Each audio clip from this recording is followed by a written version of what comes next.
할렐루야. 오늘도 굿 TV에 함께 하시는 여러분들을 예수님의 이름으로 사랑하고 축복합니다. 예수님은 이 땅에 복음의 본질, 비밀을 말씀했을 때 믿음으로 인한 구원을 말씀하고 있고, 사도 바울 역시 믿음으로 인한 구원을 말씀하고 있습니다. 그리고 신앙의 실패를 맛보았던 베드로도 똑같은 말씀을 했으니, 베드로전서 1장 9절의 말씀에 믿음의 결국은 곧 영혼의 구원함이라 라고 말하며 믿음으로 인한 구원을 선포하였습니다. 그리고 이어서 구원을 얻었다라는 끝남이 아니라 구원에 이르도록 잘할 것을 말씀했기에 베드로전서 2장 2절의 말씀에 있어서도 믿음으로 구원에 이르러야 한다고 표현했습니다.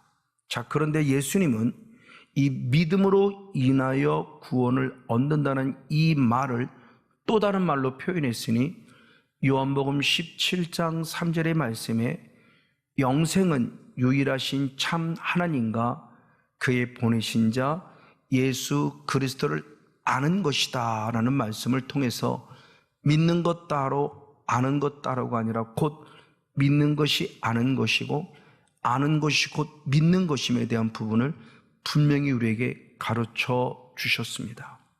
이에 베드로 역시 베드로후서 3장 18절 베드로후서를 결론으로 맺으며 그리스도를 아는 지식 안에 자라가라 라고 말하며 하나님을 더 아는 것에 계속적으로 자라가야만 한다는 사실을 다시 한번 상기시켜주고 있죠. 자, 그러면 이 땅에서는 내가 예수님을 믿고 내가 예수님을 알므로 구원을 얻지만 마지막 때는 주님이 나를 알아주셔야 한다고 말합니다. 그럼 어떻게 해야 주님이 나를 알아주실까요? 예수님이 분명히 말씀하시기를 마태복음 7장 20절의 말씀에 열매를 보고 너를 알리라 라고 말씀했어요.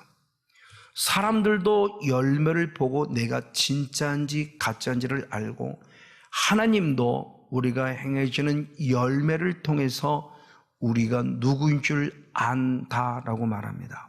그러나 이때 이 열매라는 이 의미를 단순히 문자적 의미로 해석해서는 안 되고 이 말씀이 주는 전체적인 의미를 해석해야 할진데, 그 열매를 본다는 것은 눈에 보이는 열매를 본다는 것이 중요한 것이 아니고 눈에 보이는 열매를 통해서 내 본질을 안다는 게 중요하다는 사실을 주님 우리에게 말씀해 주고 있는 내용입니다. 그래서 마태복음 7장 17절 이후의 말씀에 좋은 나무가 좋은 열매를 맺고 나쁜 나무이기 때문에 나쁜 열매를 맺는다고 분명히 말해요. 이 말씀을 또 한 번 더 풀어줬으니 마태복음 7장 18절 말씀에 좋은 나무는 절대 나쁜 열매를 맺지 않는다. 반면에 나쁜 열매는 또한 좋은 열매를 맺을 수 없다라고 표현함을 통해서 나무에 열려진 열매로 인하여 내 본질을 알고 싶어하는 것이 주님의 열매론의 핵심이라는 사실을 놓쳐서는 안 된다는 사실입니다. 이렇게 열매를 통해서 우리들의 존재를 볼 때 이것이 마지막 때도 똑같다는 말씀을 하는 거예요. 그래서 마태복음 13장 40절의 말씀에 가라지의 비유를 통해서 가라지가 마지막 풀무불 속에 들어갈진데 세상의 끝에도 이러하니라라는 말씀을 통해서 하나님 나라 비유를 설명하는 예수님이 알곡과 가라지를 구분하듯이 마지막 때에는 진짜 이 성원용 목사를 비롯한 우리 모두를 예수님 믿는 사람 중에서 알곡을 찾고 가라지를 찾는다는 사실을 분명히 알아야 됩니다.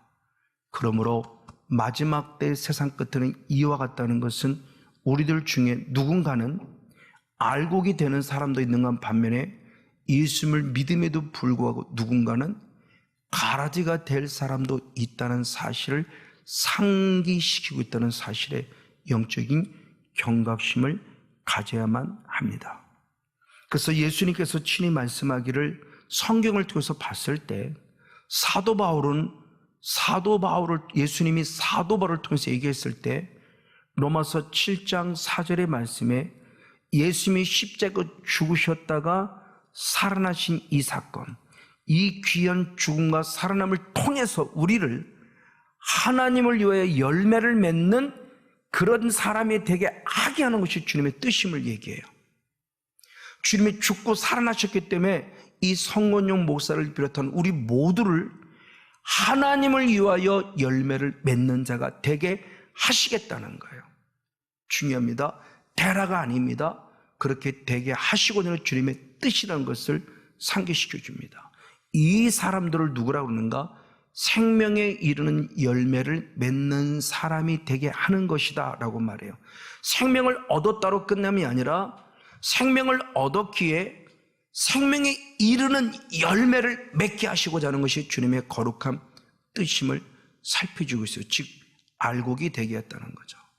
근데 반면에 분명히 예수님을 나의 구원자로 믿었음에도 불구하고 로마서 7장 5절의 말씀에 누군가는 사망에 이르는 열매를 맺는 자가 있다라고 하는 충격적인 얘기를 해요. 언제? 내가 육신에 속해 있을 때요. 예수님을 믿지만 또 육신에 속해 있는 자를 향해서 말할 때 너희는 구원은 얻었을지 모르지만 사망에 이르는 열매를 맺음으로 자꾸 복음에서 떠나 비본질인 바로 사망의 모습에 사로잡혀 가는 우리들의 모습을 분명히 보여주고 있습니다. 그런 대표적인 교회가 바로 고린도 교회입니다. 그래서 고린도전서 3장 1절 말씀에 고린도 교회의 성도를 이야기할 때 육신에 속한 자다라고 표현하면 그들이 영적으로 어린아이라고 말해요. 분명히 예수님을 나의 구원자로 믿는데 육신에 속해 있어요. 사르크스, 사르키노스, 사르키코스. 그래서 그런 사람을 향해서 누구라고 하냐? 영적으로 어린아이라고 그래요. 예수님을 나의 구원자로 믿지만 아직도 영적 어린아이 상태를 벗어나지 못했어요. 왜? 육신에 속해 있기 때문에. 분명히 예수님을 나의 구원자로 믿었는데 아직도 육신에 속해 있다는 거예요. 그걸 한 번 더 상기시켜 줍니다. 고린도전서 3장 3절의 말씀에 중요한 얘기를 했어요. 아직도 육신에 속하여 너희들이 시기와 질투에 빠져 있으니 사람을 따라감이 아니리오라고 말하는 중요한 얘기를 해요. 아직도라는 단어는 무엇일까요? 고린도전서 3장 1절과 고린도전서 3장 3절 사이에 어느 정도의 갭이 있는 거죠. 3장 1절의 말 때는 그냥 육신에 속한 자. 근데 3장 3절의 말 어느 정도 시간이 지난 상태로서 아직도라고 말했을 때 1절과 3절에는 분명히 어느 정도 시간의 차이가 있는 갭이 있어요. 그 이전에도 육신에 속했는데 지금도 여전히 육신에 속해 있다라고 표현하는 것은 우리에게 대단히 중요한 영적 의미를 주고 있어요. 내가 예수를 믿은 지 얼마나 됐는데 아직도 육신에 속해 있을까? 왜? 육신에 속해 있는 자가 분명히 사망에 이르는 열매를 맺는 자가 되게 하고 있다는 사실을 통해서 우리에게 중요한 영적 의미를 주고 있는 거죠. 이 사실을 사도 바울은 또 다른 표현으로 했습니다. 고린도후서 2장 16절 말씀에 상반절의 말씀에서는 누군가는 사망에 이르는 향기를 내는 자가 있다고 표현하고 또 누군가는 역시 고린도전서 2장 16절 하반절의 말씀에 보면 생명에 이르는 냄새, 생명에 이르는 향기를 바라는 자가 있다는 사실을 통해서 내가 예수를 믿음에도 불구하고 계속적으로 생명을 얻었기에 생명에 이르는 냄새를 가졌고 누군가의 영향력을 입히는 자가 있는가 반면에 생명은 얻었는데 사망에 이르는 향기를 바람으로 나도 죽고 상대방도 죽이는 자가 있다고 하는 사실을 가르쳐주고 있죠. 그런 대표적인 인물이 누굽니까? 바로 바리새인들입니다. 그래서 마태복음 23장 15절의 말씀에서는 수없는 영혼들을 전도했지만 나도 지옥 가고 전도한 자들마저 배나도 지옥 자식이 되게 했다는 충격적인 얘기가 나와요. 그들이 바로 외식하는 자였고 가식하는 자였고 거짓말하는 자였다는 사실을 성경에 보여줘요. 하나님을 믿음에도 불구하고요. 왜 생명에 이르지 못하고 생명을 얻었음에도 불구하고 사망에 이르고 있을까라는 아주 중요한 영적 원리를 알려줍니다. 그러면 예수님은 우리를 열매로 보고 하신다고 하는데 그 열매가 갖는 의미가 뭘까요? 문자는 분명히 열매지만 이때는 문자적 해석이 아니라 의미적 해석을 해야 되는데 마태복음 7장 20절에 열매를 얘기했을 때 똑같은 번역본인 공동 번역은 너의 행위를 안다. 그리고 현대인 성경에서는 너의 행동을 보고 안다라는 표현을 통해서 즉 우리에게 보여주는 열매라는 개념은 우리의 삶을 말하고 있다는 것을 보여주는 겁니다. 그래서 계시록의 7교회 교회 모든 부분 속에 제일 첫 번째 공통점이 뭐냐? 너의 행위를 안다라고 표현해요.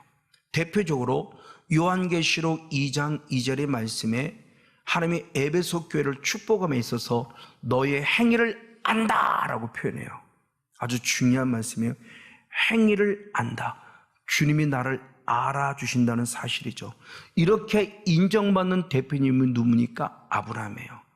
아브라함은 분명히 창세기 15장 6절에 여호와 하나님을 믿음으로 의롭다 여기심, 바로 이 신칭의 의롭다 칭함을 받는 여기심은 은혜를 입었어요. 그럼 그로 끝나냐? 아니었어요. 창세기 22장에 들어가서 이삭을 바치는 순종을 통해서 주 앞에 인정받으니 창세기 22장 12절 말씀에 이제야 네가 나를 경외하는 줄 알았다고 표현하며 이제야 드디어 네 믿음이 알고 이거 진짜임을 인정받았어요. 이제야 네가 나를 경외하는 줄 알았다. 맞아, 이렇게 아브라함의 순종을 보시고 아브라함이 진짜구나 그 본질을 드디어 인정받았다는 것을 말씀을 통해 살펴봅니다. 이를 통해서 열매를 본다고 하는 것은 열매 자체를 중요시 여기는 것이 아니라 그 열매를 통해서 이 성문용 목사가 좋은 나무였구나, 또는 그의 열매, 행동을 보면서 성문용 목사의 본질이 나쁜 나무였네를 보고자 한다는 거죠. 그래서 마태복음 7장 다시 한번 16절, 17절, 18절 말씀을 통해서 좋은 나무는 좋은 열매를 맺고 나쁜 나무는 나쁜 열매를 맺나니 좋은 나무가 나쁜 열매를 맺을 수 없고 나쁜 나무가 좋은 열매를 맺을 수 없다는 사실을 통해서 내 본질을 보고자 한다는 사실을 다시 한번 상기해야 될 것이고 우리 신앙을 분명히 점검해 봐야 될 것입니다. 이를 통해서 이제 저희들의 모습은 이 시간에는 사망에 이르게 하는 열매가 과연 무엇일까라는 것을 말해요. 대표적으로 야고보 사도는 야고보서 2장 26절의 말씀에 행함이 없는 믿음이 죽은 믿음이다 이렇게 써요. 행함이 없는 믿음이 죽은 믿음이다. 즉 하나님은 야고보 사도를 통해서 행함 자체를 보는 것이 아니라 행함이 없음을 통해서 너의 본질이 죽은 자구나라는 것을 안다는 사실을 강조하는 거예요. 근데 우리는 자꾸 행위에 관점을 두니까 까딱 잘못하면 행위 구원이 되느냐 행위 구원이 안 되느냐 이야기를 두고 비본질적인 부분으로는 다투고 있잖아요. 주님은 그걸 보는 것이 아니라는 거죠. 그래서 똑같은 야고보서 2장 26절 말씀은 쉬운 성경을 통해 얘기할 때 쉬운 성경을 통해 뭐냐냐 믿음도 행함이 없으면 죽은 것이다 라는 말씀을 통해서 내 믿음이 죽은 믿음이 있고 살아있는 믿음이 있음을 분명히 보여주고 있는 것이죠. 자, 이런 말씀에 대한 한 예로서 이스라엘 백성들이 애굽에서 구원을 얻었는데 가나안 땅에 들어가지 못한 자가 있었어요. 즉 구원을 얻었는데 구원에 이르지 못했어요. 생명에 이르지 못했어요. 그럴 때 중요한 왜 그러면 구원 얻지 못했냐 그랬을 때 히브리서 3장 18절 말씀에 순종하지 않음으로 들어가지 못했다라고 말하며 불순종을 통해서 가나안 땅에 들어가지 못한 우리의 모습을 보여줘요. 즉 순종했냐 순종하지 않았냐 행위입니다. 근데 주님의 행위에 관심을 갖는 게 아니라고 그랬죠. 본질을 알고 싶어 했어요. 그래서 이어서 히브리서 3장 19절이 말씀할 때 18절에서는 순종하지 않았다는 19절은 믿음이 없기 때문에 들어가지 못했다. 즉 순종하지 않았다는 본질을 봐요. 즉 믿음이 있었으면, 믿음이 살아있으면 반드시 순종이 되는데 왜 순종하지 못했냐? 믿음이 없기 때문이고 믿음이 죽었기 때문이라는 것을 분명히 우리에게 가르쳐 주고 있는 거예요. 주님은 이걸 보는 겁니다. 순종했다 순종하지 않았다가 아니라 순종을 한 걸 보니 너는 믿음이 있구나, 믿음이 살아있구나. 성목사야, 너를 순종하지 않은 걸 보니 너는 믿음이 죽었네, 믿음이 없는 것이네라고 하는 것을 보고 있다는 사실을 분명히 가르쳐 주고 있다는 사실을 우리는 눈여겨봐야만 합니다. 이러므로 믿음과 순종은 뗄래야 뗄 수 없는 관계예요. 믿음과 순종은 긴밀한 관계를 가지고 있습니다. 믿음이 있기 때문에 순종이 된다는 것이고 믿음이 없기 때문에 순종이 되지 않는다는 것을 상기시켜주고 있죠. 그래서 예수님도 똑같은 말씀을 했어요. 요한복음 3장 16절에 믿음으로 영생을 얻는다고 표현했고, 그 결론으로서 요한복음 3장 36절의 말씀에 영생이 있지만 순종치 아니하면 도리어 하나님의 진노가 내게 머물러 있다고 말하며 영생을 보지 못한다는 충격적인 얘기, 바로 그거예요. 분명히 믿음으로 구원을 얻었는데 어느 순간 믿음이 사라지고 있는 거예요. 믿음이 죽었어요. 그래서 사망에 이르는 향기, 사망에 이르는 열매를 맺음으로 말미암아 결국 불순종했어요. 믿음이 없다라고 성경은 표현해 주고 있죠. 이게 실제라는 것을 성경이 분명히 말합니다. 그래서 예수님은 마가복음 16장 15절 말씀에도 제자들에게 짠하고 나타났을 때 그들의 믿음 없음을 책망했다고 표현해요. 중요해요. 분명히 예수님의 제자로서 믿었음에도 불구하고 부활하신 주님을 믿지 않음으로 말미암아 믿음이 없음을 책망받고 다시 믿음이 회복되는 은혜를 주신다는 것은 지금 주님이 우리의 무엇을 보고 있을까요? 믿음. 그래서 그 믿음이 살았으면 구원을 얻은 자로 끝남이 아니라 구원에 이르기 위해서 주님 말씀에 순종하는 삶을 산다는 사실을 가르쳐주고 있죠. 이 단어를 잘 표현한 게 믿음이라는 피스토스라는 형용사의 단어를 통해서도 봅니다. 갈라디아 3장 9절의 말씀에 믿음이 있는 아브라함과 함께 복을 받느니라 했을 때 그 믿음을 말하는 언어가 피스토스예요. 근데 이 피스토스라는 언어가 믿음으로만 해석됨이 아니라 또 다른 단어로 해석되니 마태복음 25장 21절 말씀에 주님께서 착하고 충성된 종아, 내가 작은 일에 충성하였음에 라고 축복할 때 그때 그 충성도 피스토스라는 원어예요. 그리고 또 나아가 계시록 17장 14절의 말씀에 예수 그리스도가 마지막 영적 싸움에 승리했다고 표현할 뿐만 아니라 예수님만이 아니라 예수님의 부르심을 힘입어서 중요한 얘기를 했어요. 진실한 자들도 바로 승리한다, 이긴다라고 말해요. 근데 진실한 역시도 피스토스예요. 그럼 믿음이라는 말하는 피스토스는 그냥 믿습니다, 이게 믿음이 아니고 믿음에 대한 열매가 있어야 되니 그 믿음에 대한 열매가 무엇으로? 충성으로, 또한 무엇으로? 신실함으로. 근데 믿습니다 그런데 전혀 충성하지 않고 믿습니다는 잘하는데 신실하지 않다, 그 믿음은 가짜라는 거죠. 구원은 얻어 생명을 얻었지만 구원에 이르도록 잘하지 못하고 결국 사망에 이르는 열매를 맺음으로 나고 되고 있는 거예요. 그럼 사망에 이르는 열매를 맺는다고 하는 이 모습은 결국 우리에게 무엇을 보여주냐? 불못에 들어간다고 성경은 가르쳐주고 있죠. 그 불못을 들어간다는 것은 당연히 우리에게 지옥을 말하고 있는 거죠. 이게 사망에 이르는 냄새예요. 사망에 이르는 향기예요. 사망에 이르는 열매예요. 이걸 조금 더 잘 설명한 자가 야고보 사도입니다.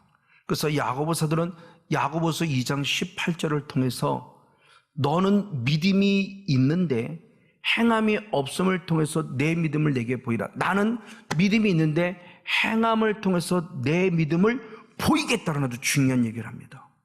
너는 행함이 없는 믿음을 내게 보이라. 나는 행함을 통해서 내 믿음을 보이겠다는 아주 중요한 얘기를 해요. 맞아요. 이를 통해서 야고보서 2장 22절의 말씀에 믿음은 행함과 함께 일하고, 아멘, 그 행함은 내 믿음을 온전케 한다고 성경이 가르쳐 있다는 사실을 우리는 분명히 상기해 보아야만 할 것입니다. 그럴 때 그 믿음이 결국 무엇이냐? 나를 온전케 했다라고 표현해 주고 있어요. 무엇을 통해서? 행함을 통해서. 맞습니다. 그렇지 않다면 반대로 행함이 없다면 어떻게 되느냐? 야고보서 2장 17절과 20절의 말씀에 보면 행함이 없으면 그 자체가 본질이 죽은 것이다.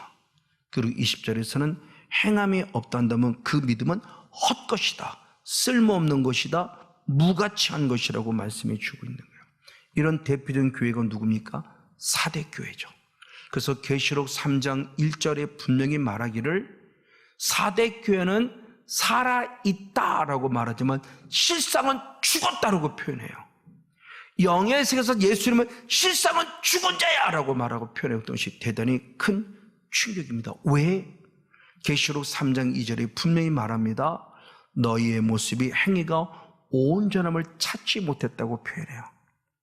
사대교회 성도들의 대부분 삶이 믿습니다 라고는 말하지만 그 삶의 영역에서 온전하지 못한 안타까움의 모습을 보여주고 있고, 결국 이 교회가 실상은 죽었다라는 책망을 받는, 그렇죠, 사망이라는 열매를 맺음으로 말미암아 죽어가고 있는 교회를 대표적으로 보여주고 있다는 사실이죠. 또한 이런 뉴스 가운데 방금 얘기했던 바로 많은 사람들의 모습이 있습니다. 바리새인이 대표적인 존재이고요, 가룟 유다 역시도. 그래서 가룟 유다의 모습도 요한복음 6장 64절의 말씀을 통해서 보는 예수님이 이미 자기를 팔 자가 누군지 알았다. 예수님의 제자예요. 그럼에도 불구하고 그는 결국 예수님을 팔아버리는 자예요. 즉 믿음이 없는 자예요. 순종함이 없는 자예요. 믿음이 죽었기 때문에. 그래서 그는 결국 가라제가 됐고 사망이라는 열매로 말미암아 그런 대단히 안타까운 죽음을 맛본 것을 우리는 너무나 잘 알고 있습니다. 그래서 사도 바울도 고린도전서 15장 34절의 말씀에 누가 부활할 것이냐 부활하지 못할 것이냐 말했을 때 너희들 중에 하나님이 알지 못하는 자가 있게 내가 늘 부끄럽게 하려고 얘기하노니 라고 말하면서 누가 하나님을 알지 못하느냐? 죄를 짓는 자가. 하나님을 알지 못한대요. 하나님을 알지 못하면 결국 구원 얻을 수가 없는 것이죠. 구원을 얻었을런지 모르지만 구원에 이르도록 잘하지 못한다는 걸 분명히 보여주고 있는 거예요. 또 한 사람을 말합니다. 마태복음 25장 12절의 말씀에 기름 부음이 준비되지 않은 자 나는 너를 알지 못한다는 말씀을 통해서 주님의 품 안에 안기지 못한다는 사실에게 상기시켜 주고 있어요. 맞아. 이를 통해서 결국 뭐냐? 사도 바울은 로마서 6장 16절의 말씀에 순종을 하는데 누구에게 순종하냐는 거예요. 죄의 종에게 순종한 사람은 사망에 이르고 하나님께 순종한 사람은 의에 이른다라고 말해요. 생명에 이른다는 거죠. 그래서 로마서 6장 13절 말씀에 상반절의 말씀을 통해서 보면은 너의 지체를 불의의 병기로 드린 자는 죄에게 드리는 자, 죄에게 순종하는 자. 그러나 반면에 또 하반절 말씀 속에서는 너의 지체를 하나님께 드리는 자로서 하나님께 의의 병기로 드린 자가 있다고 표현하죠. 맞아요. 그럼 누가 나를 이렇게 대단히 안타깝지만 죄를 짓게 만들까요? 성경은 요한일서 3장 8절에 분명히 말합니다. 죄를 짓는 자는 마귀에게 속하니 마귀란 존재가 끊임없이 이를 죄를 범하게 해요. 그래서 대표적으로 요한복음 13장 2절에 가룟 유다를 예수를 팔 생각을 집어넣었다고 성경은 말합니다. 이게 우리의 옛사람이에요. 그래서 에베소 바로 4장 22절 말씀에 옛사람을 벗어버리라고 말합니다. 어떻게 벗어버릴까요? 영적 싸움을 싸워야 합니다.